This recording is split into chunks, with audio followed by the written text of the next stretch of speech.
Y en esta segunda ponencia me cabe el placer de presentar a Teodosio Vargas Machuca, que fue mi profesor, compañero y después amigo.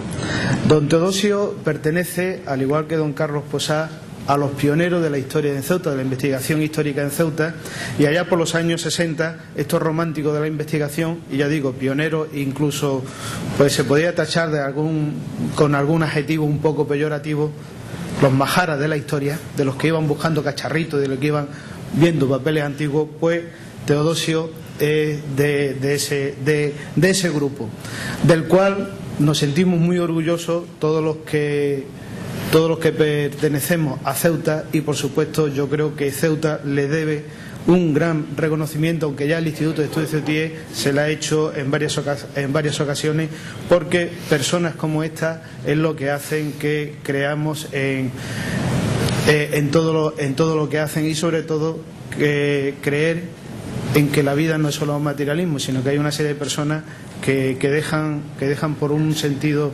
espiritual y por un sentido, podríamos decir, no pragmático, pues unas actividades que después son muy beneficiosas para todo en general, ¿no? Y para la ciudad en particular.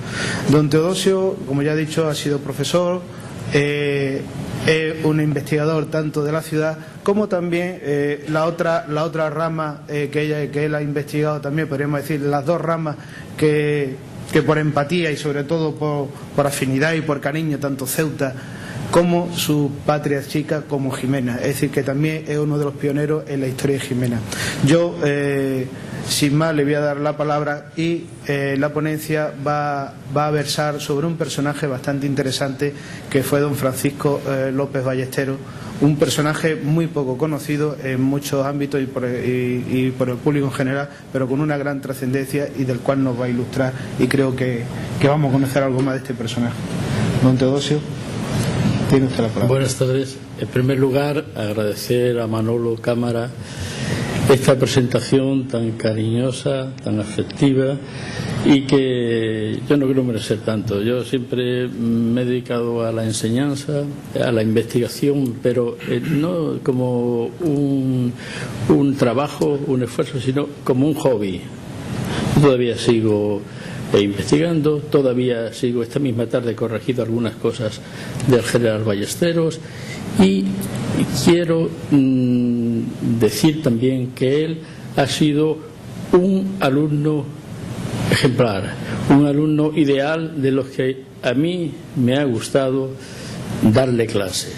Hay muchos, no solamente él, pero él es un destacado, porque él ha seguido siendo maestro, licenciado, doctor, profesor agregado de instituto y catedrático, director de instituto. No ha querido seguir la línea en la que yo me tuve que meter de inspector de educación. Pero creo que tenemos en Manolo un gran amigo y una gran promesa para la educación de nuestra ciudad. Con respecto al tema, es un tema que precisamente me atrae desde hace mucho tiempo.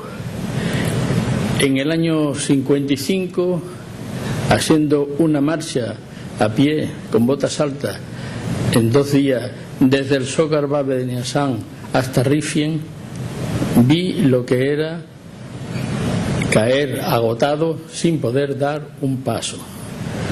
Hoy ya veréis cómo estas tropas de general Ballesteros y el propio Ballesteros, me supongo alguna vez iría a caballo,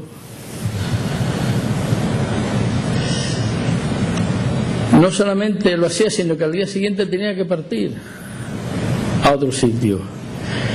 Luego veremos en el mapa cómo prácticamente recorre desde Ronda a Junquera, desde Junquera hacia la Hoya de Málaga, de la Hoya de Málaga vuelve a Ubrique, desde Ubrique Montellano, de Montellano a San Roque, es decir, están constantemente en marcha. Por eso, cuando estudiando precisamente en un trabajo que hice para la Facultad de Filosofía y Letras de Historia en Granada, sobre Jimena, sobre mi pueblo, me encontré con un apartado donde decía que Ballesteros lo había fortificado y que Ballesteros había hecho allí una gran fortificación, como ahora veremos. Vamos a ver cómo entroncamos a esta figura dentro de estas conferencias. Ya tenemos delimitado el campo. El campo que yo hoy voy a referirme fundamentalmente es el que va desde 1810 hasta, por un lado, diciembre de 1812, donde viene de cuartel a Ceuta, y posteriormente con la llegada de Fernando VII. Ballesteros, antes de llegar como jefe del cuarto ejército, era el ejército de Andalucía, él era de familia Hidalgo, era soltero, no conozco yo ninguna aventura que tuvo como don Carlos Posada en su magnífica conferencia nos ha dado, que tenían otros generales. Me parece que el pobre no le dio tiempo. Él, en los escritos de descargos que pone, dice que desde el 8 de mayo desde el 8 de mayo, porque posteriormente el 2 de mayo de 1808, donde se pone al frente de la revolución frente a los franceses en Asturias, no ha parado hasta que le destituyen del mando y lo mandan a descansar durante 2 años, 2 meses y 1 día a Ceuta. Solamente estuvo en Ceuta 1 año y 1 día. El resto de la condena lo pasó en Fregenal de la Sierra, como luego veremos que él solicita. Ballesteros era aragonés y de familia Hidalgo. En su hoja de servicio, que por cierto me ha hecho mucha gracia cuando me ha preguntado ahora un periodista de que si estaba documentada la figura de Ballesteros, pues digo, precisamente tengo aquí una cosa, mire usted, si quiere usted leerse el expediente militar, su hoja de servicio, aquí la tiene, y empieza primero de cadete en el Regimiento de Voluntarios de Aragón, participa, va ascendiendo en este regimiento a teniente y a capitán, participa, como don Carlos nos ha apuntado ya, en las guerras de Rosellón, y precisamente cuando asciende a capitán es separado del servicio por una herida que tiene en el brazo izquierdo. También parece ser que comete algunas anomalías administrativas. Godoy después le perdonará estas anomalías y le nombrará inspector de las poblaciones de Andalucía por un lado e inspector de la Real Hacienda, aduanas diríamos hoy día, en Asturias, donde precisamente le coge mayo de 1808. Él, aunque es militar, digamos retirado, en su hoja de servicio precisamente no pone esa fecha como mérito desde que se cesa como capitán del Regimiento de Voluntarios de Barbastro, y va a tener que hacerse cargo ni más ni menos que el levantamiento de Asturias. Levantamiento de Asturias, y en esto voy a seguir fundamentalmente en estos acontecimientos tres fuentes directas. Porque la guerra de independencia, hay, como ya nos dirán mañana, hay muchas tradiciones, muchas leyendas, pero hay también unas referencias de personas que vivieron esa realidad. En primer lugar está el conde de Toreno, José María Queipo de Llano, conde de Toreno, escribe la historia del levantamiento y revolución de España. Después tenemos las reseñas que se hacen no solamente en el campo que podríamos llamar fernandino, es decir, en las informaciones que se publican en las gacetas, hoy día se llaman boletines oficiales, de las regencias de las Españas y las Indias. sino que también hay referencia en la Gaceta de Madrid, que estaba publicada por José I, que era el que regía los destinos de España en aquel sector. En estas se va a relatar cuál es la figura de Ballesteros, cómo va a enfrentarse a los hechos. En primer lugar, en Asturias. En Asturias, Ballesteros no hace ni más ni menos que levantar lo que luego sería la mítica división asturiana. Él pone en pie de guerra, con el apoyo de la Junta de Asturias, que por cierto fue la primera que hace un pacto de alianza con los ingleses, que eran enemigos y nos habían ocupado el Perejil. Yo no estoy de acuerdo con lo que ha dicho ahí, que protesta el sultán de Marruecos solamente. España también protesta, lo que pasa es que no puede en esta época recobrar el Perejil. Perejil, ya nos ha dicho don Carlos, está 3 fragatas, hay una guarnición de 300 hombres y han hecho una batería de 16 cañones, y levanta en Asturias, como vuelvo a decir, este ejército con el apoyo inglés. El apoyo inglés, que fundamentalmente era en equipamiento, en armas, porque los soldados los ponían los habitantes del Principado. Así crea el regimiento de Cangas de Tineo, que hasta su cese del mando en Granada, cuando le destituyen, va a continuar como mando efectivo del regimiento, es decir, como jefe de regimiento.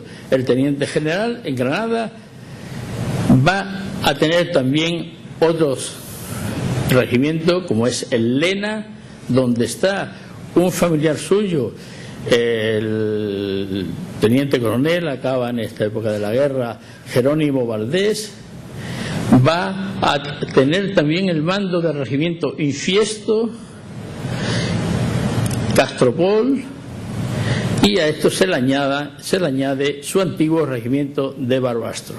Esto va a constituir la división asturiana. Esta división asturiana, en principio, ya va a actuar como una división, una unidad de guerrillas.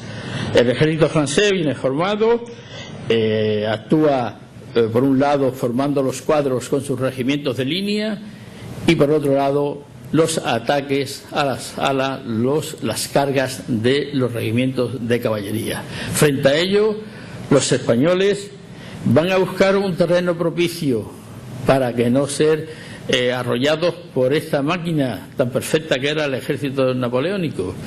Entonces van a constituirse ya las primeras guerrillas. Estas guerrillas normalmente no actúan más de 500 personas a la vez, no actúan más de 500 militares. Normalmente hay unos cuadros de mandos que pertenecen al ámbito militar y unos voluntarios que conocen bien el terreno y que fundamentalmente luchan por su terreno. Es una de las características. El otro día hubo unas conferencias en el Casino Militar y el general que la expuso puso como una nota característica de esta defensa de España frente al francés, que los soldados defendían su terreno. Pero Ballesteros ya veremos que no solamente defiende su terreno, porque su terreno en todo caso sería Aragón. En una de las defensas que hace uno de sus partidarios dice que Aragón no tolera que un aragonés consienta en que sea un general inglés el que mande el ejército español. Ballesteros en Asturias se apoya en el general Porlier. Porlier era un general guerrillero. La Gaceta de Madrid, Josefina le decía el marquesito, y llegan a tomar, o a no dejar que tomen Santander los franceses. Pero el ejército francés seguía avanzando y últimamente deciden retirarse. Ballesteros decide que no, que se va a quedar en el terreno, y luego a última hora embarca en el puerto de Santander y regresa a Asturias por mar. Bueno, dejamos esta etapa de Ballesteros de la división asturiana. La división asturiana después va a pasar a reforzar al ejército del Marqués de la Romana en Galicia. El ejército del Marqués de la Romana ya se ha acostado allí, había estado en Dinamarca, con la ayuda inglesa había podido embarcar y desembarcar en Galicia y recibe el apoyo del ejército. Entonces España queda dividida en nuestros ejércitos fundamentales: el ejército del centro, el ejército de la izquierda, que correspondía a la parte de Galicia y Extremadura, el ejército de la derecha, que correspondía a Cataluña, Aragón, Levante y Murcia, y el ejército del sur, que fundamentalmente está formada por las guarniciones procedentes del campo de Gibraltar. En Santander, él va a recibir el nombramiento de brigadier por la Junta Asturiana. Hay que hacer constar una característica en esta época, y es que muchos de estos militares, la carrera militar se iniciaba como la inició Ballesteros, de cadete en un regimiento, y de ahí iban ascendiendo en ocasión de vacantes. Pero ya los títulos superiores, después de coronel de regimiento, eran dados no tan complicado como hoy día se hace, pero sí de una forma, podríamos llamar, entre comillas, política. La Junta Asturiana premia a Ballesteros con este brigadier, y como tal va a pasar a mandar una división, se llama la División Asturiana o Ballesteros. Es curioso también ver cómo en los regimientos españoles en esta época se ha perdido el patronímico del coronel que les manda, y entonces era el ejército de tal coronel o tal otro, pero sin embargo las unidades tipo brigada, tipo divisiones, tipo ejército, se van a seguir llamando con el nombre del general que les manda. Entonces Ballesteros es el jefe de esta división, va a participar junto con Blake y Castaños, va a contribuir en las operaciones de Portugal, pero sobre todo va a ir descendiendo poco a poco hacia el sur y va a acabar como tal brigadier en el ejército de la izquierda, que se llamaba así, en el condado de Niebla. Ya estamos en 1810. Vamos a ver, estas son las diversas fotografías del general a caballo con el uniforme de gala, como es natural así, no estaba después de 2 y 3 días de marcha a caballo. Vamos a ver cuál es la situación que nos concierne a nosotros. 1810 tenemos, en primer lugar, la plaza de Ceuta. La plaza de Ceuta, ahí tenemos la isla de Perejil, en otro mapa ya lo veremos mejor. Aquí tenemos Gibraltar, la bahía de Algeciras y Tarifa. En esta época está el regimiento, o mejor dicho, los regimientos del general Castaño. El general Castaño, que va a participar en la batalla de Bailén el 17 de julio de 1808, y después va a participar también en las diversas campañas que se hace para acabar el 19 de noviembre de 1809 en Ocaña. Ocaña es el final, podríamos llamar, del ejército español frente a las tropas de José I. Ya quedan libres, nos explicaron ayer cómo iban avanzando estas tropas, pero van a dejar un arco que va desde Cádiz, estaría un poco para allá, pues diríamos el Guadalete, hasta Ronda. Esta zona no queda bajo la influencia francesa, queda dependiente de la Junta o Regencia que está en Cádiz, primero en la isla de León y después en Cádiz.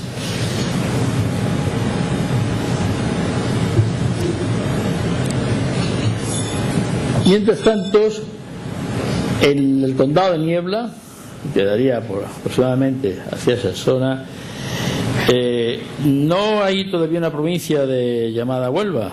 Hay lo que se llama el obispado, arzobispado de Sevilla, que comprende las actuales provincias de Sevilla y Huelva. Allí es donde Ballesteros va a seguir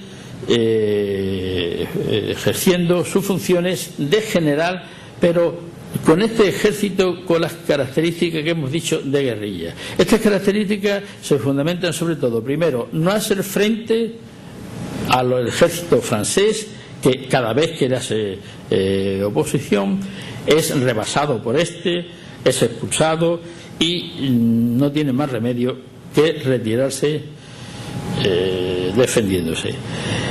Sin embargo, en Niebla, Ballesteros va a utilizar una combinación de esta práctica con el empleo de unidades rápidas y ligeras que ataca a los ejércitos franceses en marcha.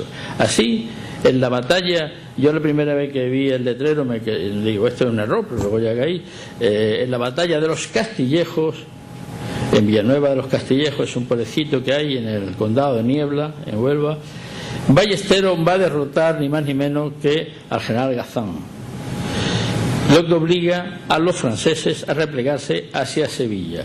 Esto va a tener su premio, lo mismo que le había premiado la Junta de Asturias de brigadier. La regencia le va a premiar, él era ya mariscal de campo, le va a premiar con el título de teniente general. Pero no solamente eso, sino que le va a nombrar jefe del cuarto ejército y posteriormente generalísimo o general del capitán general de los ejércitos de los 4 reinos de Andalucía.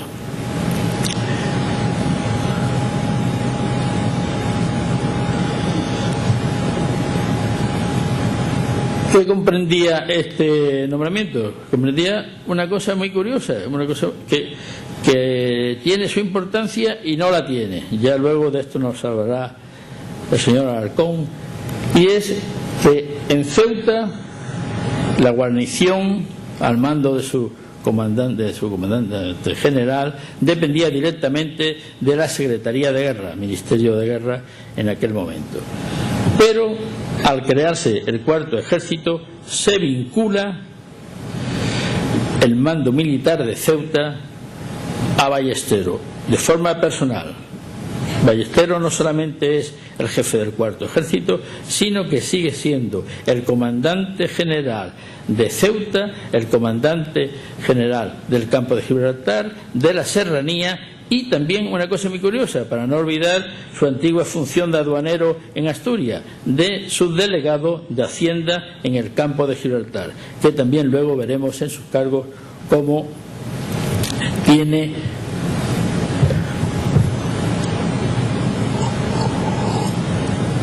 su repercusión en los cargos que le hacen cuando se le destituye. Ballesteros en Ceuta, ahí está el regimiento irlandés, el Hacho, aquí están las guarniciones reales. Vamos a ver otro. En este mapa se ve mejor, un poco anterior, 1791. Vemos la zona fortificada, vemos perfectamente una cosa muy curiosa que está en polémica urbanística actual. Este es el frente de la Almina, con su foso. El foso estaba abierto, no estaba con agua, pero estaba abierto. Una de las obras que se hacen bajo el mandato de Alós y Ballesteros es establecer unas baterías. Si no estoy, ahora vendrá después, no. Estas son unas baterías para cerrar el boquete de la sardina y el espigón de embarque. Está en ese sitio. Por otro lado, Ballesteros manda en el campo de Gibraltar. Esta es una visión de la bahía de Gibraltar, de Algeciras, Pero, como veréis, corresponde a lo que don Carlos nos explicaba antes del último sitio. En el último sitio, efectivamente, ahí veremos la batalla gráficamente, es una batalla naval. Ahí están las fuerzas, hay unas trincheras, pero prácticamente es duelo de artillería, no hay un tiroteo constante de trinchera a trinchera, no hay el clásico fusilamiento que le digo yo, que es el ejército de los cuadros en esta época, donde se formaba una compañía, fusilaba a la otra enemiga y el que quedaba con más elementos en pie era el que ganaba. Aquí vemos cómo está esta fortificación, hay dos castillos y una línea avanzada. Esta línea, precisamente, yo me creí que don Carlos iba a decirlo, pero si no, los ingleses tienen mucho cuidado en el momento en que son amigos de los españoles, de destruirla por una sencilla razón que ponen ellos, y los generales del campo de Gibraltar se lo creen. Dice que como esta línea estaba preparada para luchar frente al Peñón, si ahora los franceses vinieron como llegaron hasta ahí, la iban a aprovechar los franceses para atacar al Peñón, que era aliado, por lo tanto hay que destruirla. La línea se destruye. Así dejan que cuando Ballesteros, en una de sus dos retiradas, tiene que hacer al campo bajo los cañones de Gibraltar, no tiene posibilidad de defenderse en estas líneas, porque estas líneas ya no existen.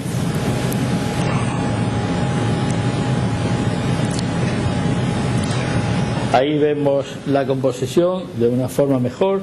El alcance, como veis, de las baterías era limitado, no llegaba más. Ahí se ve mejor la línea del pueblo recibe el nombre precisamente de esta línea, y ahí las guarniciones del cerco de Gibraltar. Pero fundamentalmente quiero que veáis esto es la llamada Torre del Diablo. Ahí es donde se refugia prácticamente el ejército de Ballesteros, que en esta época, que es en diciembre del año 1811, está constituido prácticamente por los reclutas, porque él lo que hace es tener pequeñas unidades y buscar el apoyo de los guerrilleros. Los guerrilleros tienen una actuación en este campo y en la serranía diferente. Hasta la llegada de Ballesteros. Ballesteros llega en junio de 1811 a Algeciras. Hasta entonces las partidas de la sierra han estado prácticamente mandadas por caudillos locales, caudillos que algunos le nombran brigadieres, algunos generales, como el general Cortés, Melchor Cortés de Casares, el general Francisco González Peinado en la zona de Ronda, porque ellos han sido los que se han puesto al frente de estas cuadrillas o partidas que tenían, dentro de su anarquía y de funcionamiento, tenían unos reglamentos que se habían hecho precisamente por la Junta Central y que actuaban siguiendo, digamos, los acontecimientos que iban ocurriendo de inmediato. Es decir, eran unos ejércitos que se formaban hoy, luchaban mañana y pasado mañana no existían. Claro está, esto, el primero que intenta poner fin es el general Serrano Valdenebro, que nuestro cronista local, Gómez Barceló, ha estudiado y muy profundamente, y desde Cortes y fundamentalmente desde Gaucín van a dominar y a querer imponer su autoridad a las partidas. Las partidas eran muy díscolas, pero al mismo tiempo, como todo lo tenían perdido, no tenían más remedio que ser así. Figuraros como, por ejemplo, el Pastor, que fue uno de los principales guerrilleros, Ortiz de Zárate, Andrés Ortiz de Zárate, llegó ni más ni menos que a él solo, con un poco de ayuda inglesa, de poner en jaque a todo un general como el jefe de la caballería francesa, Latour. Él va a atacar, y en un día desde Jimena a Alcalá de los Gazules, y no precisamente por la autopista magnífica que tenemos ahora, sino a través de la serranía, a través del puerto de Gales, va a seguirle allí, va digamos, a recuperar Alcalá, pero se le pasa la mano, comete abusos. Lo que no habían robado los franceses, lo que no habían expoliado, lo hacen las partidas. Las partidas, primero, el mismo Ortiz de Sáenz se da cuenta de su error y propone crear ya un mando militar en ellas. Entonces es cuando, aprovechando que hay muchos militares en el campo de Gibraltar y en la serranía de Ronda, en situaciones de dispersos y no en una situación, podríamos llamar, con destino en unidades, va formando poco a poco este ejército. Esto también va a ser respondido por el apoyo de Jácome. Jácome es un general que está de segundo jefe del marqués del Portago. Yo al principio creí que era por Portazo, no, es Portago.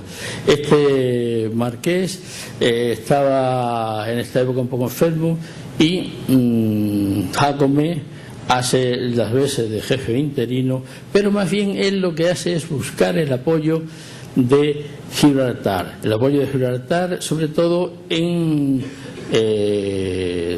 cañones para reforzar, como vemos ahora, las ciudades y municiones. Bueno, esta es la vista del istmo donde se refugió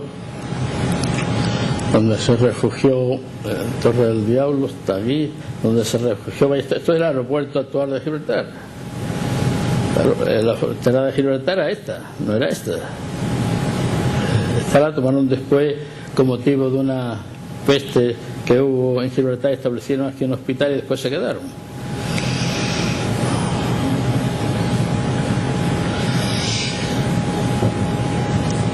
Cuando ya se ha terminado esta intervención de Serrano Bardenebro también fue muy discutido por las propias partidas, regresa o va a Cádiz, donde le van a encargar una especie de, digamos, de auditoría de guerra, y cuando viene Ballestero pone su cuartel general en Jimena de la Frontera.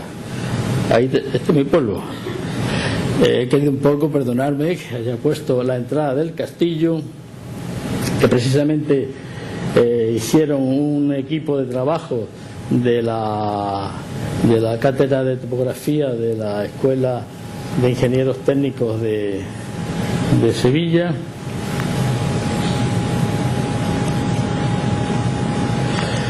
Esta es la vista del castillo.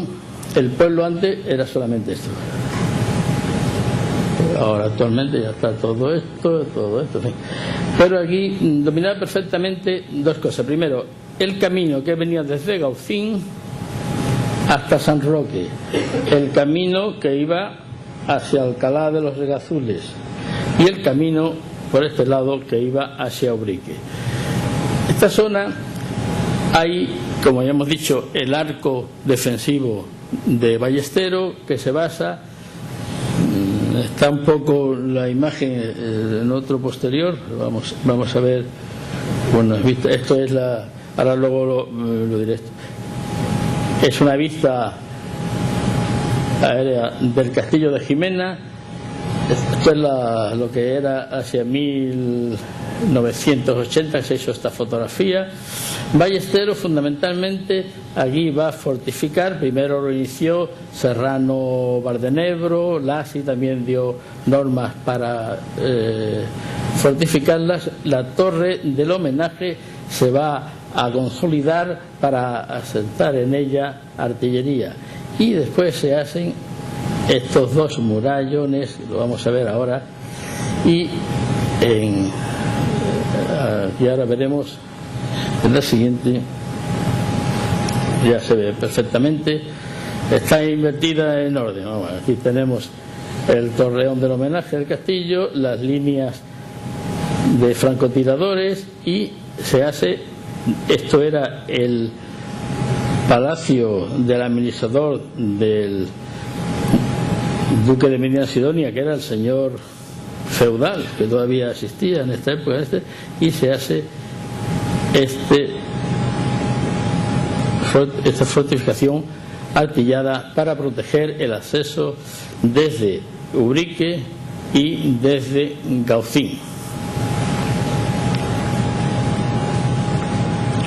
Ahí tenemos actualmente, se ve desde el palacio, la situación actual del castillo, está en reforma. Ahí vemos también las murallas, precisamente, toda esta parte es nueva, es la parte construida. Ahí arriba donde estaban las piezas de artillería.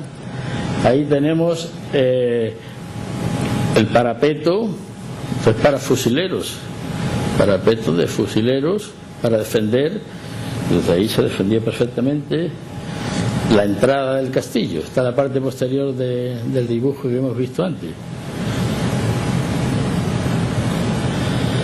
Defendía también el palacio.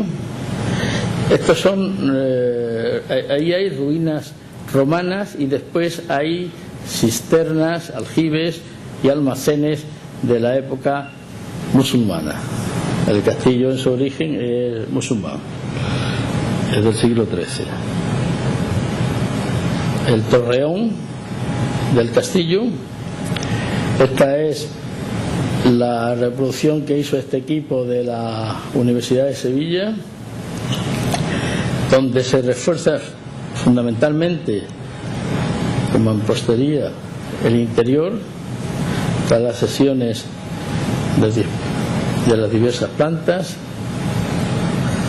Y ahí tenemos ya el mapa de operaciones de ballesteros y de los franceses en el campo de Gibraltar. Ballestero ha establecido una línea, Ballestero y sus antecesores también ya habían iniciado una línea que va desde Manilva, Casares, Jimena de la Frontera, después va a las casas del Castaño, el Pedregoso y Tarifa. Por el momento Pedregoso está ahí y Tarifa está ahí.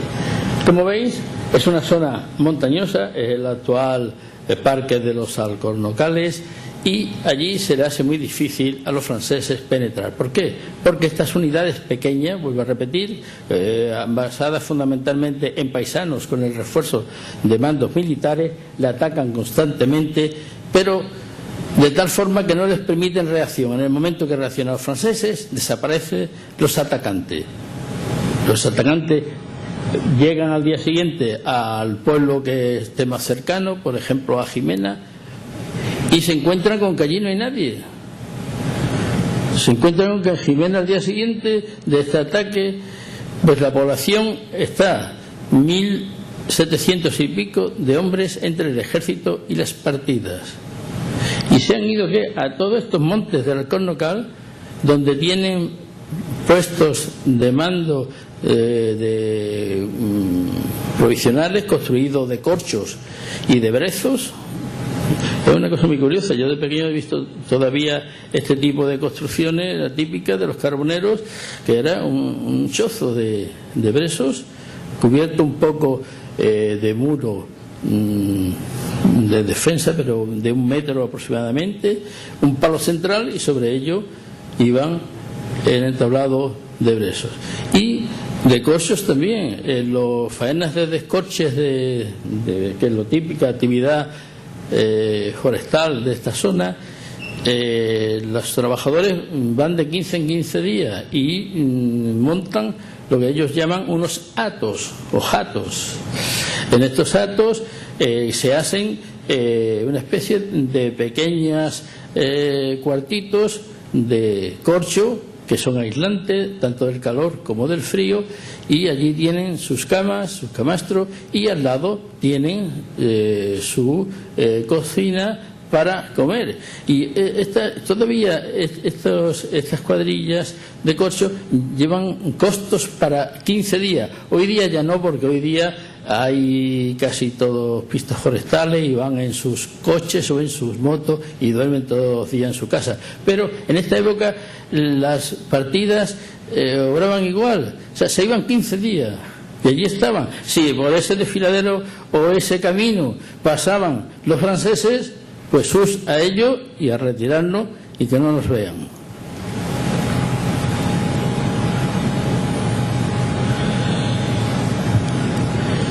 Vemos ahí la que os dije antes, la isla Perejil, que no se veía claramente. En el Hacho, ahí tenemos un mapa catastral del Hacho, precisamente de esta época.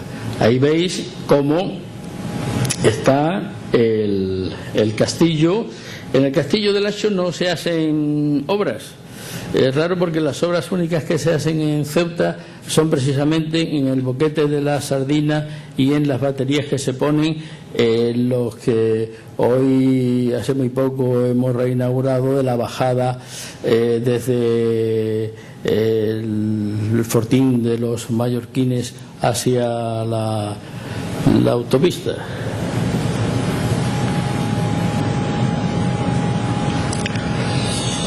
Vemos ahí en el mapa Gibraltar, todavía existe la línea. Veis también una cosa muy curiosa, allí en Algeciras no hay puerto, está la isla de las Palomas y la bahía de Getares. Los desembarcos había que hacerlo bien en Gibraltar, que sí tenía un espigón ahí. Este espigón estaba fuera del recinto de la fortaleza, por eso se podía utilizar por los españoles, porque los ingleses, muy amigos, pero no dejaban entrar ni a un soldado. Tanto es así que incluso en época de peligro, donde la población civil se tiraba hacia Gibraltar, no dejaban entrar nada más que algunas mujeres. Le daban alguna ayuda. Los franceses dicen, hay un trabajo muy bueno que en la introducción a él se dice que sería más bien que el trabajo es la ocupación francesa en Málaga de 1810 a 1812 de un teniente francés, intendant Alfonso Grasset, que va a escribir esta historia en 1900, pero usando todo el material de los archivos personales del general gobernador de Málaga.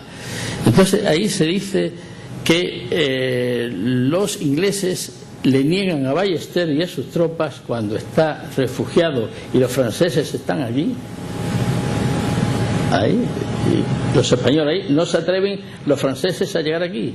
Ya don Carlos lo ha apuntado, los franceses, aunque tenían mucho interés por Ceuta, sin embargo no se atrevían a entrar a las fortalezas de Gibraltar. Es que ahí tenían 50 o 60 baterías de artillería, claro está, tenían municiones de propiedad y sabían disparar. Fijaros como también en Ceuta, en las murallas, con las piezas de artillería tampoco podían entrar los sitiadores. Como este puerto de Algeciras no se hace hasta después, se usa el de Tarifa. El de Tarifa es donde precisamente vienen los auxilios para el ejército del campo de Gibraltar y la Serranía. En esta época las Cortes habían dado una disposición donde se prohibía todo comercio con el campo enemigo. Se llamaba campo enemigo sencillamente a las zonas ocupadas por los franceses o de influencia francesa. ¿Qué ocurría? Que al no estar las expediciones de América, que seguían llegando pero con cuentagotas en dineros y en materiales a Cádiz, al estar bloqueado por el sitio por un lado de la línea de Cádiz y por aquí con la línea del Guadalete por los franceses y luego la línea Ronda-Málaga también, pues los recursos eran pocos. Claro está, el ejército en aquel momento no tenía la necesidad de igual tener un ejército actual, pero figuraros que era darle de comer. Ballesteros al final acabó con 25.000 hombres. Claro, la mayoría de ellos eran procedentes de las partidas que salían de su casa con talegas de 15 días, como en la Edad Media cuando iban de campañas con los reyes las mesnadas. Pero Ballesteros, con esa condición suya también de no solamente ser mando político y militar, sino que también de hacienda, de aduanas, va a autorizar el que se traigan harinas y trigo sobre todo y cebada para los caballos de la caballería, que no tenía tanta. El ejército Ballesteros era el clásico ejército español de siempre, a pie, un pie delante y otro detrás, y poca caballería. En principio tenía unos 500 caballos, 400, 500 caballos. Acabó en Granada con 1.700 ya, con todo un cuerpo de ejército. Y había más soldados de caballería que soldados. Claro está, algunos me comentaban, a ver, ¿esto cómo puede ser? Pues muy bien, muy sencillo. Es que antes de la caballería iban dos, uno montaba a caballo y otro detrás también.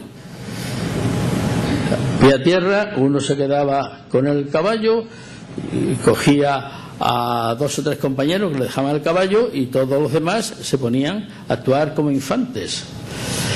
Pues Ballesteros autoriza a traer productos y rebajarle las aduanas. Hizo lo que podríamos decir el sistema económico actual de Ceuta, rebajar un poco la aduana para que los productos sean más baratos, con la diferencia de que al haber poco intermediario, estos productos más baratos llegaban a la población tanto civil como militar.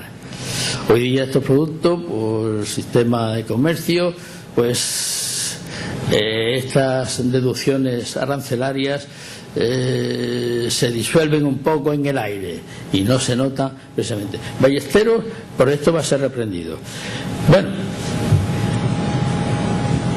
después esta continua lucha, vuelvo a repetir, constante de un lado para otro. Fundamentalmente hay 2 batallas, la batalla de Jimena y la batalla de Bornos, porque los demás eran encuentros ocasionales, de poco tiempo y que se resolvían de la fórmula de atacar, causar bajas al enemigo, procurar que no tuviesen bajas propias y retirarse.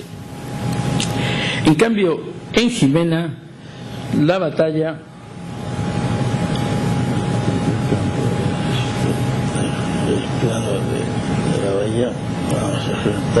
es que está un poco montada, como os dije antes. Este es el boquete de la sardina, las obras que se hacen para la batería, la bajada al embarcadero que había en Ceuta en aquel momento, y ahí tenemos el plano de Jimena. Lo de Jimena se va a plantear en esas sucesivas entradas que van a ser los franceses y que llegan hasta San Roque o hasta las murallas de Tarifa por otro lado, o hasta ocupando la misma Algeciras y refugiándose la población en las islas de las Palomas. Hay un momento en que se reúnen una división francesa que viene fundamentalmente desde Alcalá. Este es el camino de Alcalá. Ahí solamente está Alcalá de los Azules. Y esto lo están dando prácticamente 16 horas andando en 2 jornadas. Vuelvo a repetir que en plan sport y con calzado adecuado, porque una de las penurias de este ejército es que iba descalzo y desnudo. Claudio de Jimena Desde Alcalá, Ballesteros ha intentado ocupar Alcalá, que está en posición francesa, se retira hacia Jimena, los franceses van ahí, y ahí precisamente en esta zona, en la garganta de Gamero, que es rica y en la garganta, y en la loma de la Peña de Juana Sánchez, se enfrentan los dos ejércitos. Ya Ballesteros lleva sus 3 divisiones completas, prácticamente va a llevar unos 7.000 hombres frente a un cuerpo de ejército francés. Las bajas fueron numerosas. Hay regimientos que quedan en cuadro, como por ejemplo el regimiento de Jaén, que antes ha dicho don Carlos, que tiene que venir a Ceuta a reponerse, el regimiento de órdenes militares, que también era procedente de Ceuta y que se queda en cuadro, y el regimiento del general, el regimiento de Cangas de Tineo, que también viene a Ceuta. ¿Qué ocurre? Que en este momento, y uno de los cargos que le van a hacer a Ballesteros, también luego posteriormente, es que ha usado de una leva, digamos, forzada. Los franceses, es lo que Marisán lo que dice, es que está reclutando desde niños de 16 años hasta los viejos de 45. Así lo pone, viejos de 45.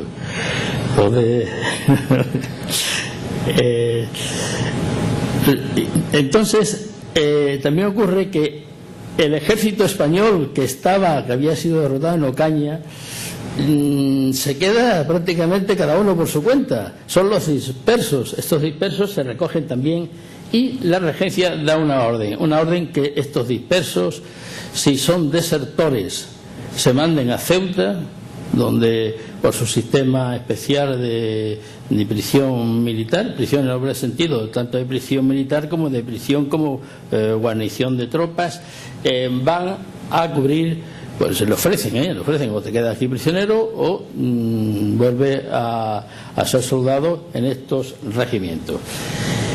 Y a Cádiz, pero a Cádiz les manda poco, y sin embargo Cádiz le está mandando constantemente ayuda a Ballesteros. Cádiz le había mandado a Copons con su división. Cádiz había mandado equipamiento para los regimientos de Ballesteros, de la división de Algeciras, que la mandaba Vejines de los Ríos. Cádiz había intentado mandarle artillería para las fortificaciones de Jimena, Castellar y Gaucín, pero no había podido cumplir esta orden, y desde Ceuta se le mandan también fusiles, ya lo dirá luego José Antonio, se le mandan también algunos cañones, y se recupera. Don Carlos me parece a mí que intervino en alguna prospección de este arqueológico, también en la costa entre Manilva y Estepona, restos de cañones de naufragios anteriores.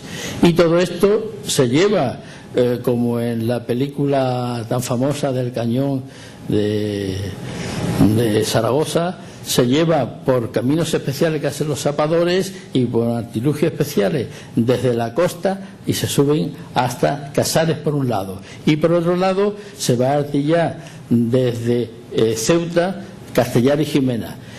Porque ¿qué había ocurrido? Es que cuando los ingleses habían quitado la valla de la línea que estaba artillada, se habían quedado también con los cañones.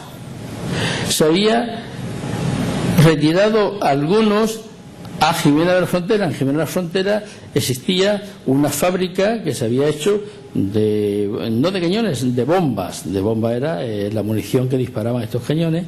Se habían hecho en la época de Gálvez. Se había hecho, por un lado, para el último sitio de Gibraltar, y por otro lado para América, pero se había abandonado, y en esta ocasión allí se recogen lo poco que existía de estas antiguas instalaciones, porque, vuelvo a repetir, únicamente se dejaron artillados algunos castillos en la zona del estrecho en Algeciras, es decir, el Tormo y demás. Los demás, los ingleses lo habían quitado diciendo que era un peligro porque iban a ir los franceses, se lo iban a llevar y le iban a disparar a todos, ¿no? A ellos que estaban en Gibraltar.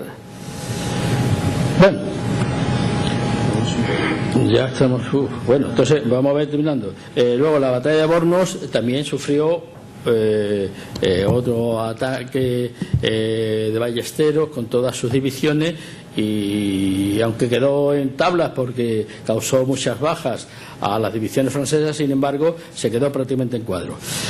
Después, en el 1812, Ballesteros, que ya se ha acabado y se ha retirado después del sitio, del levantamiento del sitio de Tarifa y del levantamiento del sitio del Amparo del Cañón, en el año 13, fundamentalmente, Ballesteros toma La Hoya y Málaga, ataca a la fuerza francesa en retirada y acaba en Granada. Entonces, estando en Granada, recibe órdenes de apoyar al ejército del Levante y trasladar su ejército a Alcaraz.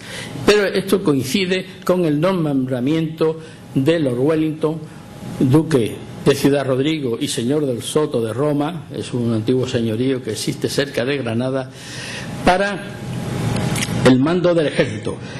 Hay una gran oposición por Ballesteros, le apoyan algunos generales, otros no. Por ejemplo, el príncipe de Anglona apoya a la regencia, se opone, incluso luego, como don Carlos Posada también en otro artículo va a decir que arresta a Ballesteros. En realidad el que arresta a Ballesteros es Virué. Virué era el segundo en el mando de la división del príncipe de Anglona. El príncipe de Anglona es un príncipe, el hijo del conde de Osuna. En el retrato que tiene Goya de la familia de este duque es el pequeñito que tiene una cara angelical y que luego resultó un general bastante violento. Manda a la regencia Ballesteros un escrito. La regencia le responde con otro diciéndole que entregue el mando del cuarto ejército, que sigue firme el nombramiento de Lord Wellington, aunque supeditado a la autorización del príncipe regente de Inglaterra. Y Ballesteros vuelve a protestar cuando le traen con su ayudante Manuel de la Lastra. No viene Jerónimo Valdés con él en este momento. Llega a Ceuta por fin y allí recibe los cargos de la regencia y él les contesta. Voy a resumir los cargos fundamentales que se le hacen. El primero, desobediencia al ataque de la línea del sitio de Cádiz.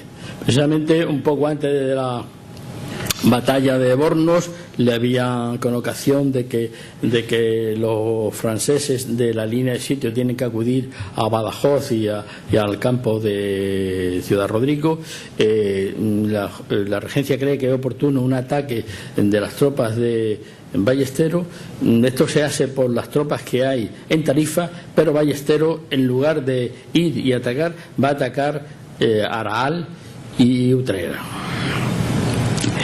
Después, el segundo, en esta época, recibe ya el refuerzo otra vez del Regimiento de Órdenes Militares de Ceuta con 850 hombres. Y él manda, en compensación, en cuadro, a Ceuta los regimientos de Galicia, Cangas de Tineo y Castropol.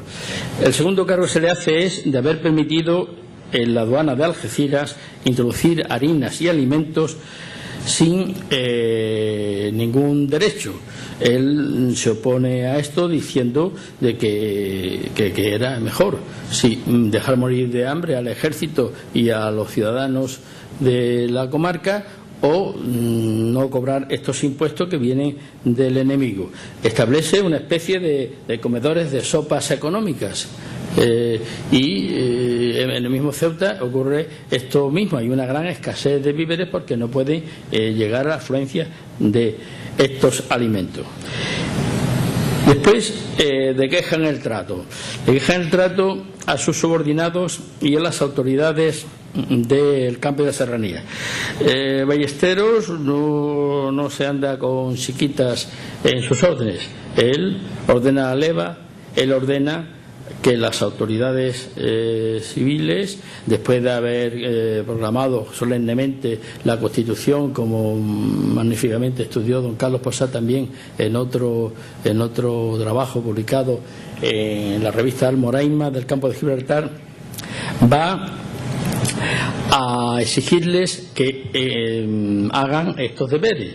Así, por ejemplo, el alcalde mayor de Jimena se opone, estando el cuartel general, cuando no entraban los franceses, como es natural, allí, le ordena que suministre equipos al ejército de botas. En Jimena hay ubicación, aquí lo veréis.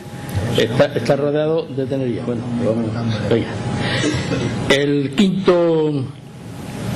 El cuarto es el que no ha ido a Alcaraz y que se ha quedado en Granada sin seguir las instrucciones de los ingleses. Luego, la cuestión de los dispersos, ya la hemos señalado antes, de que no ha mandado estos dispersos y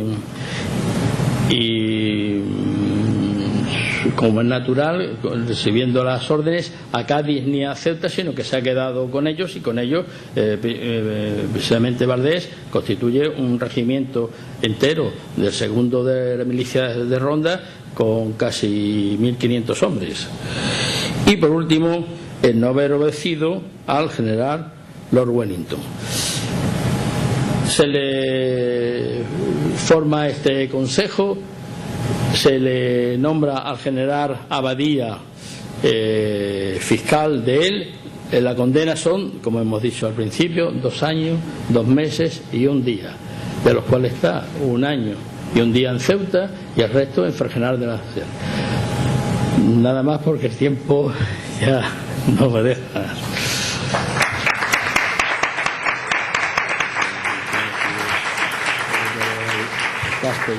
Muchas gracias, Teodosio, por esta interesante conferencia y visión de este personaje que me imagino que a muchos de los presentes pues le va a picar la curiosidad e indagar un poco en profundidad de este personaje que ya digo que es desconocido en la guerra de independencia y en la historia general de España.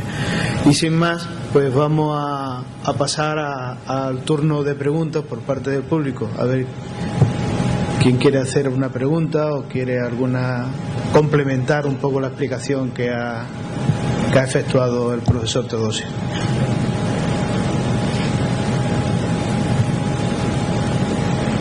No hay ninguna pregunta, pues entonces vamos a hacer un mínimo receso de un par de minutos, el cambio de ponente para acometer la última ponencia de esta sesión.